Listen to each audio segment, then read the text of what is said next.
Hello everyone, मेरा नाम प्रियंका है और मैं आप सभी का इंग्लिश एकेडमी पे बहुत बहुत स्वागत करती हूँ। अगर आपने अभी तक चैनल को लाइक और सब्सक्राइब नहीं किया है तो आप कर लें, जिससे कि क्लास 12 के सभी इम्पॉर्टेंट लेसन्स और उससे रिलेटेड एग्जाम से रिलेटेड सभी अपडेट्स आपको टाइम टू टाइम मिलते रहें।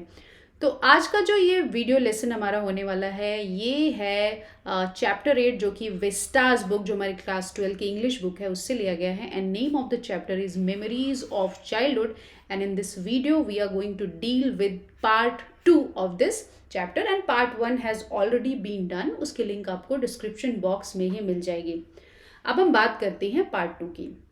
जो पार्ट 2 है, इसका जो टाइटल है वो है we too are human beings, means हम भी इंसान हैं। And it is written by Bama. Bama एक राइटर थी और उन्होंने जो मार्जिनलाइज सोसाइटी है उसके बारे में बहुत कुछ लिखा है। और ये जो चाइल्डहुड एक्सपीरियंस इस पार्ट में, पार्ट 2 में डिस्क्राइब किया गया है, ये इंडिया के ही किसी एक स्टेट का है। इसमें बामा ने बताया है कि किस तरीके से उनकी जो कास्ट के लोग हैं वो मार्जिनलाइज थे और कैसे इल ट्रीटमेंट होता था एल्डर्स का और इवन बच्चों का भी जो उनकी कास्ट से बिलोंग करते थे। एक तरह से ये कास्टिज्म पे बेस्ड है। So let us start. When I was studying in the third class, I hadn't yet heard people speak openly of untouchability. When I was in third class, मैं जब तीसरी क्लास में पढ़ती थी तो मैंने सुना ही नहीं था लोगों को ओपनली अनटचेबिलिटी की बात करते हुए। अनटचेबिलिटी मतलब होता है अस्पृश्यता, मतलब कि छुआछूत के बारे में। ओके, इसको हम हिंदी में कहते हैं छुआछूत। के बहुत पहले हुआ करता था कि ऐसा कास्टिज्म जब बहुत ज़्यादा प्रिवेलेंट था इंडिया में, तो ये सिस्टम था। But I had already seen, felt, experienced and been humiliated by what it is. But जब मैं छोटी थी उसी वक्त मैंने इसे एक्सपीरियंस भी किया था और मैं ह्यूमिलिएट भी की गई थी just because of this thing. बामा सेज हियर कि जब मैं थर्ड क्लास में थी तब तक मैंने ये नहीं देखा था, मैंने नहीं सुना था कि लोग ओपनली अनटचेबिलिटी की बात करते हैं। बट हाँ, मैंने इसे एक्सपीरियंस भी किया था और मैंने कई पॉइंट्स पे ह्यूमिलिएशन भी झेला था इसकी वजह से। I was walking home from school one day and old bag hanging from my shoulder. मैं स्कूल से घर आ रही थी और एक पुराना बैग मेरे कंधे पे लटक रहा था। It was actually possible to walk the distance in 10 minutes. जो स्कूल से मेरे घर का रास्ता था वो बस मैं अगर चाहती तो 10 मिनट में ही पूरा कर लेती। But usually it would take me 30 minutes at the very least to reach home. But क्या होता था, 30 मिनट्स मुझे कम से कम लग ही जाते थे। अब इनको 30 मिनट्स क्यों लग जाते थे, इसका एक्सप्लेनेशन आगे है, ये है। It would take me from half an hour to an hour to dawdle. कम से कम आधे घंटे से 1 घंटे का समय तो मैं डॉडल यानी कि डिले, लॉइटर, इधर उधर घूमने में ही लगा देती थी। Along watching all the fun and games that were going on. और कैसे लगता था इतना टाइम, मैं क्या करती थी, सारा जो फन हो रहा होता था मार्केट में या मेरे रास्ते में, और जो गेम्स चल रहे होते थे वो सभी मैं देखती थी। जो जो भी कुछ हो रहा होता था रास्ते भर में, मैं सबको रुक रुक के एंजॉय करती थी। All the entertaining novelties and oddities in the streets. जो भी एंटरटेनिंग मीन्स मनोरंजन वाली चीज़ें, नॉवेल्टीज़ मीन्स कुछ भी अगर मुझे नया दिख गया तो मैं रुक जाती थी, उसे देखने लगती थी, एंजॉय करने लगती थी। एंड ऑडिटीज़, ऑडिटीज़ मीन्स स्ट्रेंज और पिक्यूलियर थिंग। ये ऑडिटीज़ जो है ये ऑड टर्म से बना हुआ वर्ड है, ऑडिटीज़। कोई भी पिक्यूलियर या स्ट्रेंज सी चीज़ जो मुझे दिख जाए स्ट्रीट में तो मैं रुक जाती थी और उसे देखने लगती थी। द शॉप्स एंड द बाज़ार, मैं शॉप्स भी देखती थी और जो मार्केट प्लेस था उसको भी देखा करती थी। द परफॉर्मिंग मंकी, और कोई बंदर मदारी का खेल अगर चल रहा है तो मैं वो भी देखने लगती थी। The snake which the snake charmer, snake charmer का मतलब होता है सपेरा। Kept in its box and displayed from time to time, और जो स्नेक चामर होता है वो अपने डिब्बे में जो सांप रखता है और टाइम टू टाइम उसे डिस्प्ले करता है, मैं वो भी देखना बहुत ही ज़्यादा इंजॉय करती थी। The cyclist who had not got off his bike for 3 days, और वो साइक्लिस्ट जो कि किसी कंपटीशन का पार्ट हुआ करता था और जो अपनी साइकिल से 3 दिनों से नहीं उतरा था, मतलब वो 3 कंटिन्यूस डेज से साइकिलिंग कर रहा होता है मार्केट में ही, क्योंकि वो किसी कंपटीशन का हिस्सा होता है वो person. And who kept pedalling as hard as he could from break of day, और वो लगातार पेडलिंग करता रहता है क्योंकि उसे ये कंपटीशन जीतना होता है। The rupee notes that were pinned on to his shirt to spur, spur means encourage him on, और जो लोगों ने उसको रुपए यानी कि नोट उसकी शर्ट में लगा रखे होते हैं या उसकी जेब में रख रखे होते हैं in order to encourage him कि वो पेडलिंग करता रहे, और जो उसको डेडलाइन दी गई है, जो उसको टाइम लिमिट दी गई है साइकिलिंग की, और वो करता रहे। द स्पिनिंग व्हील्स, और जो व्हील्स हैं स्पिन करते हैं उसकी साइकिल के, वो द मैरियाटा टेम्पल जो था मैं वो भी देखा करती थी। The huge bell hanging there, और जो बड़ी सी वहाँ पे बेल लटक रही होती थी, घंटी लटक रही होती थी, मैं उसको भी देखा करती थी, उसकी आवाज़ सुना करती थी। द पोंगल ऑफरिंग्स, अब पोंगल से आपको समझ में आ गया होगा कि ये कौन से स्टेट की बात यहाँ पे हो रही है। The Pongal offerings being cooked in front of the temple, जो पोंगल पे चढ़ाने के लिए जो ऑफरिंग्स, जो पूजा प्रसाद जो भी तैयार किया जा रहा होता था मंदिर के सामने, मैं वो भी देखा करती थी। The dried fish stall by the statue of Gandhi, और जो फिश, ड्राई फिश का जो स्टॉल जहाँ बेचने के लिए रखी होती थी गांधी जी के स्टैचू के पास, मूर्ति के पास, वो भी मैं देखा करती थी। The sweet stall, the stall selling fried snacks and all the other shops next to each other, मिठाइयों का स्टॉल और वो स्टॉल जो कि फ्राइड स्नैक्स बेचता था, एंड इवन सारी की सारी दुकानें जो एक दूसरे के आसपास लगी होती थी। तो यहाँ पे आप देख रहे हैं बामा अपना रूटीन बता रही है कि 10 मिनट का रास्ता उन्हें क्यों 1 घंटा लग जाता था उसे करने में, कभी कभी आधे घंटे में, कभी 1 घंटे में वो घर पहुँचती थी। क्यों? She is giving all the reasons here to us. The street light always demonstrating how it could change from blue to violet, even वो ये भी देखा करती थी कि जो स्ट्रीट लाइट है वो ब्लू से वायलेट कैसे होती जाती है, मतलब एक पूरा वो मस्ती के मूड में रहा करती थी स्कूल से घर आते वक्त। ऐसे बहुत से बच्चे होते हैं जब स्कूल से घर जा रहे होते हैं तो स्ट्रेट अवे वो घर नहीं जाते हैं, वो रास्ते में बहुत कुछ एंजॉय करते हुए जाते हैं। द नारिकुरवन, ये एक क्लैन है, क्लैन मतलब हम एक ट्राइब जैसा लगा सकते हैं, मतलब हंटर जिप्सी और हंटर्स की गाड़ी भी मैं देखती थी रास्ते में, विद हिज वाइल्ड लिमर इन केजेस, जिसपे कि वाइल्ड लिमर्स रखे होते थे ये केजेस में, ये जानवर है इसको हम कहते हैं लिमर। एंड सेलिंग नीडल्स, और जो सुइयाँ बेचते हैं वो क्ले बीट्स बेचने वालों को मैं देखा करती थी, and instruments for cleaning out the years, और इवन जो कानों को साफ करने वाली चीज़ें बेचने वालों का स्टॉल होता था मैं वो भी देखा करती थी अम्यूज़मेंट से। Oh, I could go on and on, अरे मैं तो बोलती ही जाऊँ, अगर मैं सारी चीज़ें बताने लगूँ तो बहुत ज़्यादा टाइम लगेगा। Each thing would pull me to a standstill and not allow me to go any further, ये जितनी भी चीज़ें होती थी सब जैसे मुझे अपनी ओर आकर्षित कर लेती थी और मुझे जाने ही नहीं देती थी। तो यहाँ पे हम पाते हैं कि ये जो छोटी बच्ची थी ये कितनी ऑब्जर्वेंट थी, मतलब कि अपने जो आसपास की चीज़ें हैं उन्हें कितना ऑब्जर्व करती थी। इवन आपने इतनी सारी चीज़ें पढ़ी कि वो क्या क्या रास्ते भर में करती थी। तो ये देखते हैं ना कि बच्चे, जो छोटे बच्चे होते हैं, स्पेशली जब ये 3rd क्लास की बात अपनी बता रही हूँ, बहुत ही ज़्यादा ऑब्जर्वेंट होते हैं, बहुत ज़्यादा इन्फ्लुएंस होते हैं अपने एनवायरमेंट से। तो same goes with this child as well. At times people from various political parties would arrive, कभी कभी पॉलिटिकल पार्टीज के लोग भी आते थे।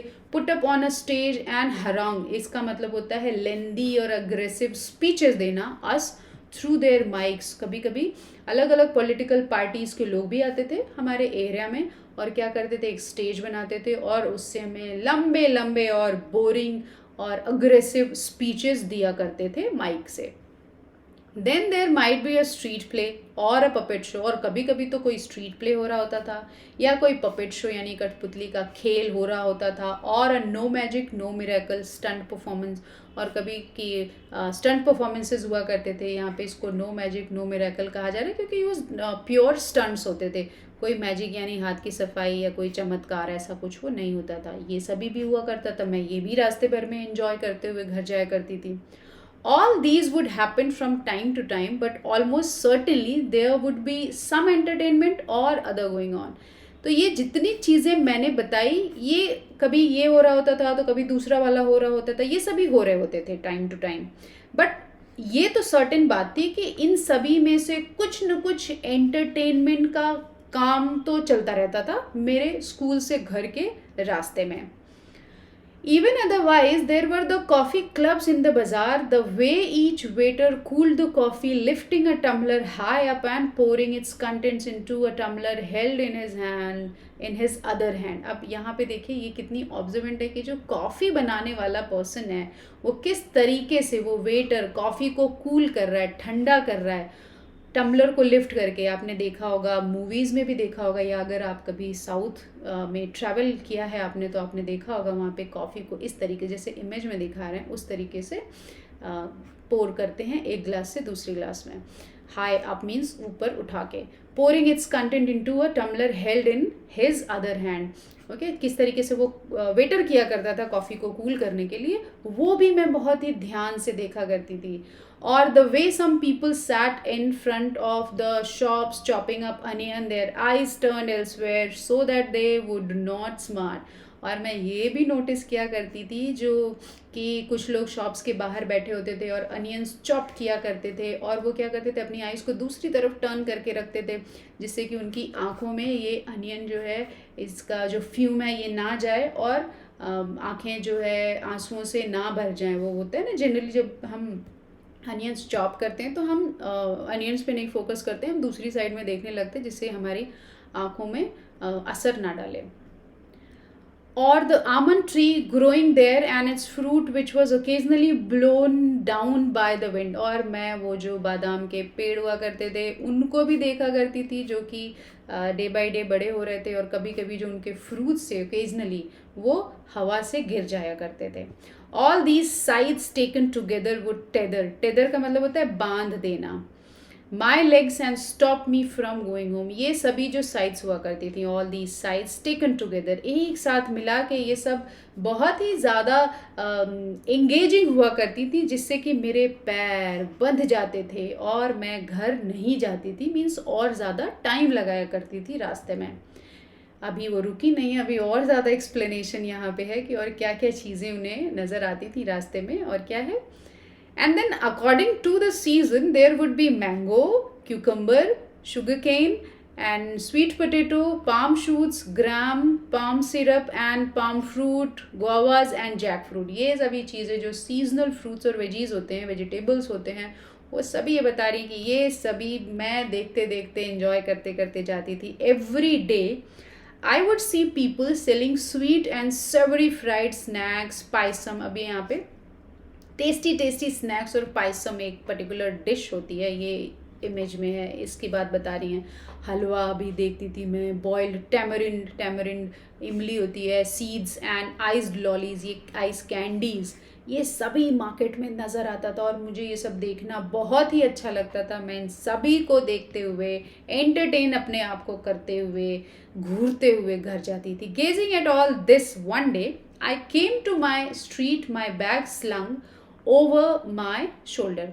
इन सभी को घूरते हुए एक दिन की बात है, मैं कहाँ पहुँची, अपनी स्ट्रीट के पास, मेरे जो घर की गली थी वहाँ पहुँची। माई बैग स्लंग, स्लंग जो है सेकेंड फॉर्म है किसका, स्लिंग का, जो हमारे स्लिंग बैग्स होते हैं वो, स्लंग ओवर माई शोल्डर, मेरे ऐसे इस तरीके से हम जो स्लिंग बैग लेते हैं ये वो है, मेरे शोल्डर पे लटक रहा था मेरा बैग। मैं मेरे घर की गली के पास पहुँची। At the opposite corner though a threshing floor had been set up and the landlord watched the proceedings seated on a piece of sacking spread over a stone ledge।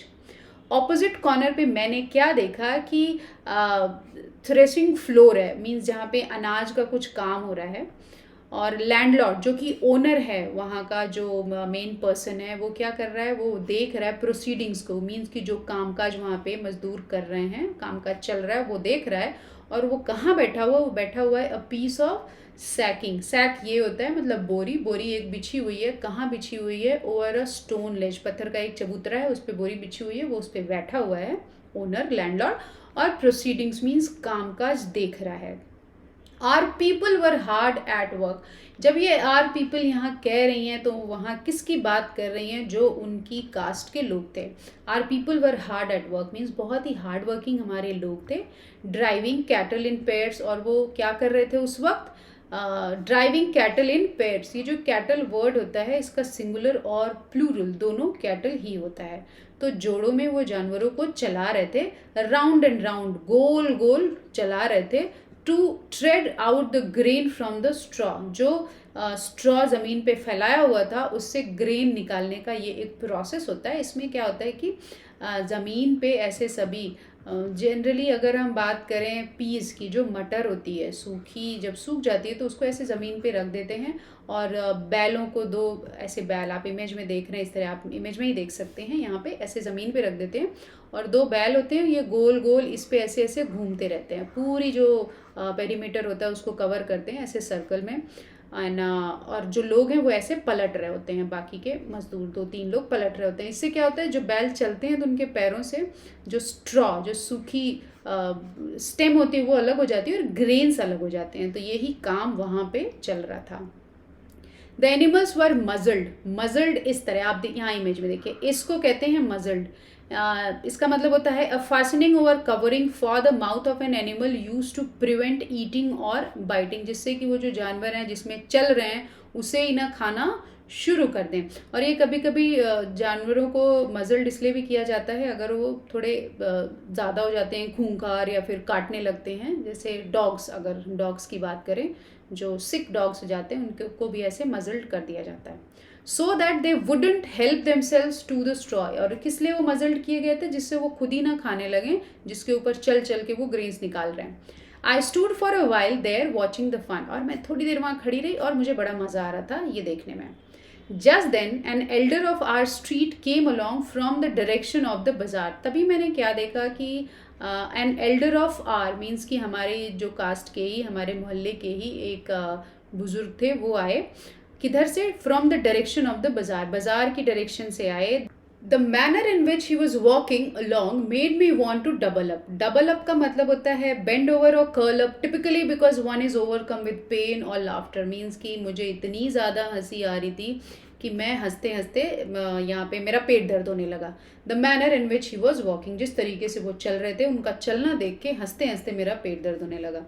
I wanted to shriek with laughter, मैं ज़ोर से चिल्लाना चाहती थी हंसते हंसते। At the sight of such a big man carrying a small packet in that fashion. इतना बड़ा आदमी और एक छोटे से पैकेट को जिस तरीके से उन्होंने पकड़ रखा था, वो तरीका देख के और उनका चलना देख के मुझे बहुत ज़ोर से हंसी आ रही थी। I guessed there was something like vadai or green बनाना भाजी। वड़ाई यहाँ पे वड़ा है और ग्रीन बनाना भाजी मतलब केले की सब्जी in the packet, because the wrapping paper was stained with oil. और ये मुझे कैसे लगा, क्योंकि जिस पेपर में वो रैप किया गया था that was stained with oil, उसमें ऑयल के दाग लगे हुए थे। He came along holding out the packet by its string without touching it. उन्होंने क्या किया था, उस पैकेट को उसके स्ट्रिंग से पकड़ा हुआ था, ये इमेज में देखिए स्ट्रिंग से पकड़ा हुआ था विदाउट टचिंग इट। और वो नीचे का पार्ट, ये वाला पार्ट नहीं टच कर रहे थे, टच नहीं किया हुआ था उन्होंने। I stood there thinking to myself, if he holds it like that, won't the package come undone and the vadai fall out? मैं खड़ी थी और मैं ये सोच रही थी कि अगर उन्होंने उसको इसी तरीके से पकड़े रहा तो ऐसा नहीं होगा कि ये जो पैकेज है ये गिर जाएगा, क्योंकि इसका जो स्ट्रिंग है ये टूट जाएगा और सारा का सारा जो उसमें खाने का सामान है बड़ा है वो गिर जाएगा। The elder went straight up to the landlord, bowed low and extended the packet towards him. जो वो थे एल्डर थे, वो कहाँ गए, लैंडलॉर्ड के पास गए और झुक के वो उनको नमस्ते किया होगा। एंड एक्सटेंडेड द पैकेट, और उन्होंने पैकेट उनकी तरफ बढ़ा दिया। Cupping the hand that held the string with his other hand, और जो जिस हाथ से उन्होंने स्ट्रिंग को पकड़ा हुआ था उसको दूसरे हाथ से पकड़ा और उन्होंने हैंड ओवर कर दिया वो पैकेज किसको, लैंडलॉर्ड को। The landlord open the parcel and began to eat the vadai. Landlord ने उसको खोला पार्सल को और जो उसमें वड़ा था वो खाने लगे। After I had watched all this at last I went home. ये सब देखने के बाद मैं कहाँ पहुँची, घर पहुँची। My elder brother was there, और मेरा बड़ा भाई घर पे था। I told him the story in all its comic detail. और ये जो कहानी थी, ये जो मैंने एल्डर को देखा था कैसे पैकेज को स्ट्रिंग के हेल्प से पकड़े हुए थे, इन सभी को मैंने कॉमिक डिटेल्स के साथ मीन्स मजाकिया तरीके से अपने भाई को सुनाई, बड़े भाई को। I fell about with laughter at the memory of a big man and an elder at that, making such a game out of carrying the parcel. और मुझे बहुत ही हंसी आ रही थी उस मेमोरी से, उसको याद करके ही कि इतना बड़ा आदमी और उसने उस छोटे से पार्सल को कैसे कैरी किया हुआ था, मुझे बहुत ही हंसी आ रही थी। बट अन्नन वॉज नॉट अम्यूज्ड। अन्नन यहाँ पे कौन है, big brother. He was not amused, उनको इसमें मज़ा नहीं आया, उनको ये अच्छा नहीं लगा. Anand told me the man wasn't being funny when he carried the package like that. तो आनंद ने मुझे समझाया कि ये मजाक की बात नहीं है जब वो पैकेज को इस तरीके से लेके जा रहे थे, ये कॉमिक नहीं है. He said everybody believed that they were upper caste and therefore must not touch us. फिर उन्होंने मुझे बताया कि वो जो लैंडलॉर्ड थे, उनके लोग, उनके जो कास्ट के लोग हैं, वो अपने आप को अपर कास्ट का समझते हैं और इसीलिए वो हम सभी को, मीन्स हमारी कास्ट के लोगों को टच नहीं करना चाहते हैं. If they did they would be polluted. उन्हें लगता है कि अगर वो हमें छुएंगे तो वो पोल्यूट हो जाएंगे. That's why he had to carry the package by its string. और यही रीज़न था कि वो जो पर्सन थे, एल्डर पर्सन थे, उन्होंने पैकेज को स्ट्रिंग की मदद से पकड़ा हुआ था. When I heard this, I didn't want to laugh anymore and I felt terribly sad. और जब मुझे ये पता चला कि अच्छा ये रीज़न था कि उन्होंने किस लिए उस पैकेज को स्ट्रिंग से पकड़ा हुआ था, तो मुझे बहुत ही ज़्यादा दुख हुआ, मैं बहुत ही दुखी हो गई. How could they believe that it was disgusting if one of us held that package in his hands, even though the vadai, means जो वड़ा है, had been wrapped first in a banana leaf and then parceled in a paper. मुझे इस बात पे विश्वास ही नहीं हो रहा था कि ये कोई कैसे मान सकता है कि जो पैकेज है वो हाथ में लेने से ही जो उसमें के अंदर खाना है वो पोल्यूट हो जाएगा, क्योंकि जो उसमें खाना था, जो वड़ा था, खाने की जो चीज़ थी, वो तो पहले बनाना लीफ में रैप की गई थी और उसके बाद उसे पेपर का जो पार्सल था उसमें रखा गया था. तो आखिर वो कैसे पोल्यूट हो सकता है बस छूने भर से. I felt so provoked and angry that I wanted to touch those wretched. इसका मतलब है used to express anger or annoyance. इस वर्ड को यहाँ anger या फिर annoyance means चिढ़ना, इस फीलिंग को एक्सप्रेस करने के लिए wretched वर्ड यूज़ किया गया है यहाँ पे. I felt so provoked. मुझे बहुत ही ज़्यादा गुस्सा आ रहा था ये समझ के, मीन्स जो रियलिटी थी उस एक्शन के पीछे, उसको समझने के बाद मुझे बहुत ही गुस्सा आ रहा था. And I wanted to touch those reaches vadai. और मैं वो जो वड़ा, मीन्स जो खाना था उस पैकेज में, मैं उसे छूना चाहती थी माई सेल्फ स्ट्रेट अवे. और मैं खुद उसे तुरंत छूना चाहती थी. इन अ वे वो टीज करना चाहती थी कि लो मैंने छू दिया, अब ये पोल्यूट हो गया. Why should we have to fetch and carry for these people? I wondered. और मेरी बात ये नहीं समझ में आ रही थी कि इन लोगों के लिए हमें काम करने की क्या ज़रूरत है, हम क्यों लेके आए इनके लिए इनका खाना इनके कहने पे. Such an important elder of ours goes meekly to the shops to fetch snacks and hands them over reverently. Reverently मतलब with deep respect. Bowing and shrinking. उनका ये कहना है, बामा का ये कहना है कि हमारा जो कास्ट है, हमारी कास्ट के जो पर्सन हैं, एल्डर पर्सन, रिस्पेक्टेबल पर्सन है, वो मीकली मीन्स बहुत ही ज़्यादा इनोसेंटली वो शॉप्स पे जाते हैं और खाने की चीज़ें लेके आते हैं लैंडलॉर्ड के लिए और इतने रिस्पेक्ट के साथ उन्हें हैंड ओवर करते हैं, उनके सामने झुकते हैं. To this fellow who just sits there and stuffs them into his mouth. और उस पर्सन को हैंड ओवर करते हैं जो कि बस बैठा बैठा उन चीज़ों को अपने मुंह में भरता रहता है, ठूसता रहता है. The thought of it infuriated. Infuriated means make someone extremely angry and impatient me. और ये जब विचार मेरे मन में आया तो मुझे बहुत ही ज़्यादा गुस्सा भी आया और मैं बहुत ही ज़्यादा impatience means अधीर भी हो उठी. How was it that these fellows thought so much of themselves? और ये क्यों होता है कि ये लोग जो है अपने आप को कुछ ज़्यादा ही बड़ा नहीं समझ रहे हैं, क्यों, आखिर what is the reason? Because they had scrapped 4 coins together, just इसलिए क्योंकि उन्होंने 4 पैसे इकट्ठा कर लिए हैं. Did that mean they must lose all human feelings? और 4 पैसे इकट्ठा करने का क्या ये मतलब होता है कि हम अपनी सारी की सारी ह्यूमन फीलिंग्स ही भूल जाएं, सभी को इंसानों की तरह ट्रीट करना ही भूल जाएं. But we too are human beings. But हम भी तो इंसान ही है ना, हमारे पास पैसे नहीं है, हम अलग कास्ट से बिलोंग करते हैं. It doesn't mean that we are not human beings. Our people should never run these petty errands for these fellows. Petty errands का मतलब होता है छोटे मोटे काम. हमारे लोगों को, इन लोगों के लिए ये सभी छोटे मोटे काम बिल्कुल नहीं करने चाहिए. ये सभी थॉट मेरे मन में आ रहे थे. We should work in their fields, take home our wages and leave it at that. हम उनके खेतों में काम कर रहे हैं, ठीक है, कोई बात नहीं, हमें उनके खेतों में काम करना चाहिए और अपने घर आ जाना चाहिए अपने वेजेस मीन्स मजदूरी को लेके, बस इतना ही. My elder brother who was studying at a university had come home for the holidays. मेरा भाई एक यूनिवर्सिटी स्टूडेंट था और वो वेकेशंस में, छुट्टियों में घर आया हुआ था। He would often go to the library in a neighboring village in order to borrow books। और वो पढ़ाई करते थे तो वो जो पड़ोस का हमारा गांव था वहाँ पे वो जाया करते थे और वहाँ से बुक्स बोरो करके लाया करते थे अपने पढ़ने के लिए। He was on his way home one day walking along the banks of the irrigation tank। Irrigation का मतलब होता है सिंचाई, खेतों में पानी डालना। तो जब मेरा भाई नेबरिंग विलेज से लाइब्रेरी से होके बुक्स लेके बोरो करके वापस आ रहा था और वो इरिगेशन टैंक के पास पहुंचा था और वो उसके साइड में वो चल रहा था, one of the landlords main came up behind him. Landlord, जिस लैंडलॉर्ड की बात हो रही थी पहले, उनका एक आदमी उनके पीछे आया, मेरे भाई के पीछे आया। He thought my annan looked unfamiliar. और उसे लगा कि मेरा भाई जो है अनफेमिलियर लग रहा है, मीन्स आसपास का नहीं लग रहा है। And so he asked, who are you Appa, what's your name. तो उसने मेरे भाई से पूछा, अपा आप कौन है, आपका क्या नाम है। अपा एक यहाँ पे संबोधन है, एड्रेस करने का तरीका है। Annan means big brother told him his name. मेरे अनन यानी मेरे बड़े भाई ने अपना नाम उन्हें बताया। Immediately the other man asked, thambi, thambi also means brother, on which street do you live, कौन सी गली में रहते हो तुम। जो दूसरा आदमी था लैंडलॉर्ड का, उसने फटाक से ये सवाल किया नाम पूछने के बाद कि कौन सी गली में रहते हो। The point of this was that if he knew on which street we lived he would know our caste to.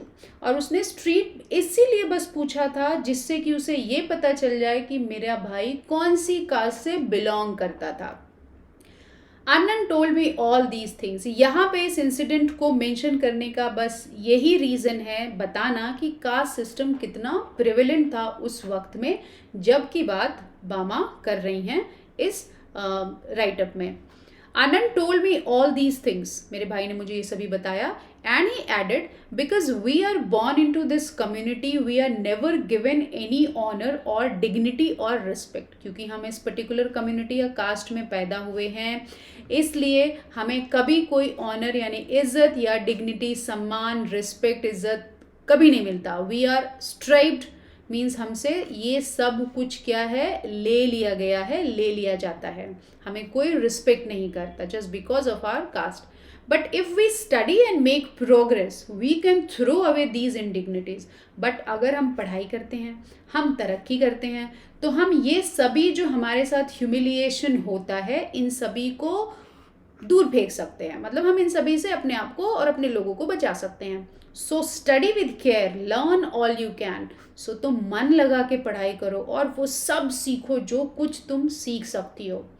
If you are always ahead in your lessons people will come to you of their own accord and attach themselves to you, work hard and learn. अगर तुम पढ़ाई में बहुत ही अच्छी रहोगी तो लोग बार बार तुम्हारे पास आएंगे, अपने मतलब के लिए तुम्हारे पास आएंगे, तुम्हारी हेल्प के लिए तुम्हारे पास आएंगे। वर्क हार्ड एंड लर्न, इसलिए खूब मेहनत करो और पढ़ाई करो। The words that Anand spoke to me that day made a deep impression on me. उस दिन मेरे बड़े भाई ने जो भी मुझे कहा, बहुत ही गहरा असर पड़ा उन सभी का मुझ पे। एंड आई स्टडीड हार्ड, और मैंने बहुत ही मेहनत से पढ़ाई की। With all my breath and being in a frenzy, frenzy means a state or period of uncontrolled excitement almost। और मैंने बहुत ही मन लगा के, बहुत ही हार्ड वर्क करके पढ़ाई की। और with all my breath and being मतलब कि अपना सब कुछ लगा के पढ़ाई की। इन अ फ्रेंजी मीन्स बहुत ही अनकंट्रोल्ड वे में पढ़ाई की। यहाँ पे ये कहने का मतलब ये है कि उन्होंने अपने आप को पूरी तरीके से अपनी स्टडीज़ में ही लगा दिया, झोंक दिया, उन्हें और कुछ भी नहीं सूझता था। As Anand had urged, I stood first in my class। जैसा कि मेरे भाई ने मुझसे कहा था, as Anand had urged, I stood first in my class। मैं मेरी क्लास में फर्स्ट आई।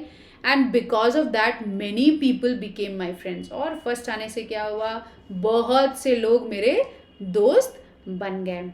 सो इस पार्ट में, पार्ट 2 में आपने देखा कि किस तरीके से बामा ने अपने चाइल्डहुड मेमोरी को यहाँ पे शेयर किया है, और उन्होंने एक जो बहुत ही बुरा सिस्टम हुआ करता था कास्टिज्म का, उसको यहाँ पे शो किया है, उस पर लाइट डाली है, उस पर प्रकाश डाला है उन्होंने। और उन्होंने ये भी बताया कि उस पर्टिकुलर कम्युनिटी या कास्ट के लोगों पे क्या गुजरती है अगर उनके साथ ऐसा होता है, ऐसा इस तरीके से अगर उन्हें ह्यूमिलिएट किया जाता है। That was all about this part 2 of this lesson, memories of childhood. Thank you everybody for watching.